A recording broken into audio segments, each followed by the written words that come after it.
జిల్లాలో మూగజీవాల అక్రమ రవాణా మరి కొత్త పుంతలు తొక్కిందని చెప్పవచ్చు. ఏదైతే కొమరంభీం జిల్లా సరిహద్దు ప్రాంతాల్లో ఒకవైపు మరి ఏదైతే రెవెన్యూ డివిజన్లు రెండు ఉన్నాయో, ఒకవైపు కౌటాల ప్రాంతం, మరోవైపు వాంకిడి ఉంటుంది.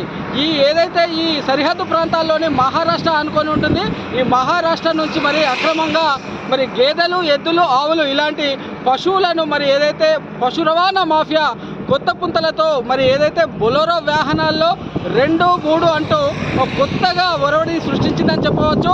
ప్రతిరోజు మరి ఏదైతే ఉదయం నుంచి కూడా సాయంత్రం వరకు పగలే మరి ఏదైతే ఈ అక్రమ రవాణాకు కొత్త మార్గాన్ని ఎంచుకున్నారని చెప్పవచ్చు. మరి ప్రతి వాహనంలో 2 మరి ఆవులు కానీ, ఎద్దులు కానీ, గేదెలు కానీ తరలించే ప్రయత్నంలో వీరు ఏదైతే సంతలను ప్రధానంగా సంతలో ఉన్న ఒక రిసిప్ట్ను తీసుకొని మరి తరలిస్తున్న దాన్ని ఒకవైపు 4 శాఖల మరి పర్యవేక్షణ ఉంటుంది. ఈ 4 శాఖలు కూడా మరి పర్యవేక్షించకపోవడంతో మరి అక్రమ రవాణా సజావుగా సాగుతుంది. ఏదైతే ఈ మహారాష్ట్ర సరిహద్దు ప్రాంతాల్లోని సంతలను ముఖ్యంగా ఎజెండాగా చేసుకొని రామగుండం, కరీంనగర్, హైదరాబాద్ లాంటి ప్రాంతాలకు తరలిస్తూ ఇదొక ఇంటర్నేషనల్ బిజినెస్గా మరి పశు మాంసాన్ని మరి అమ్మి మరి ఏదైతే మరి బిజినెస్దారులు మరి అంచెలంచెలుగా ఎదుగుతున్నారని చెప్పవచ్చు.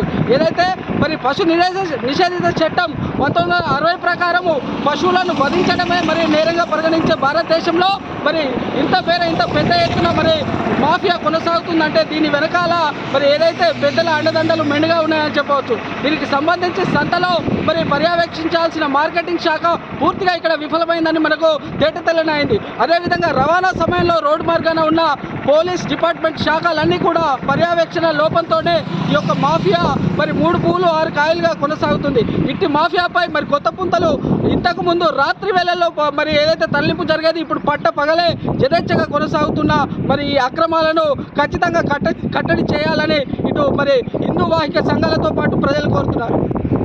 మరి మాఫియా అవలంబించిందని మనకు తెలుస్తూ ఉంది. మరి ఎలాంటి అక్రమం మరి ఇప్పుడు కొత్తగా తెరలేపిందని మనం భావించవచ్చు. గత కొన్ని రోజులుగా ఆవులను తరలిస్తున్నారు, కంటైనర్లను తరలిస్తున్నారు. కంటైనర్ల నుంచి దొరుకుతున్నాయనే ఉద్దేశంతో మాఫియా కొత్త కోణంలో చిన్న బొలెరో వాహనాలలో 2, 3, 4 ఎడ్లను, పశువులను జమ చేసుకొని తరలిస్తున్నారు. ఇదే విధంగా గత రోజుల నుంచి కొనసాగుతున్న రోజుకు 40 వాహనాలు ఇటు నుంచి ప్రధాన రహదారి పోతూ ఉంటే కూడా కనీసం పట్టుకున్న దాఖలాలు లేవు. 4 శాఖలు అయితే ఉన్నాయో, పోలీస్ శాఖ కావచ్చు, రెవెన్యూ శాఖ కావచ్చు, మరి పరిపాలన విధమైన శాఖలు ఏవి కూడా కనీసం పట్టించుకున్న దాఖలాలు లేదు. చెక్ పోస్టుల కాడ కనీసం వాటి మీద కనీసం ఫోకస్ చేసేటువంటి ఉద్దేశం కూడా అధికారులు లేనట్టుంది.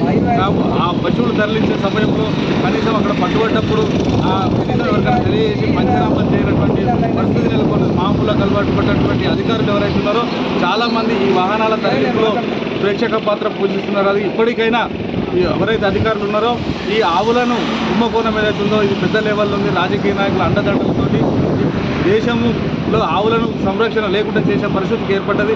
కాబట్టి రాబోయే కాలంలో మనకు ఆవు ఉందా లేదా అని తెలియ పరిస్థితికి వచ్చే అవకాశం ఉంది. కాబట్టి రాబోయే కాలంలో మనం మన సంపదను కాపాడుకోవాలంటే కనీసం ఇప్పటికైనా ప్రభుత్వాలు, అధికారులు మనసు తీసుకొని వెంబడే విలువైన చర్యలు తీసుకొని పశువుల అక్రమ దందాను అరికట్టవలసిన అవసరం ఉన్నది. ఇలా సంతాల పేరుతోటి సంతాలలో ఉంటే అక్కడికి పోయి మేము కొనుక్కుంటున్నామని ఒక దొంగ సర్టిఫికేట్లు తీసుకొని ఫేక్ సర్టిఫికేట్లతోటి ఆవులను 2, 3గా తరలించే ప్రయత్నం కొత్త విధానాన్ని తిరగైపోయారు.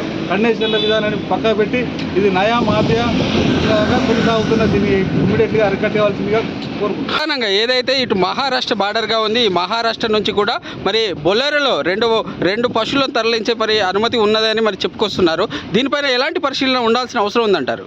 ఇప్పుడు మన గోరక్షణ మన హిందువుల బాధ్యత కావున ఇప్పుడు మన తెలంగాణలో ఆసిఫాబాద్ జిల్లాలో అత్యధికంగా గోవులు రవాణా జరుగుతుంది.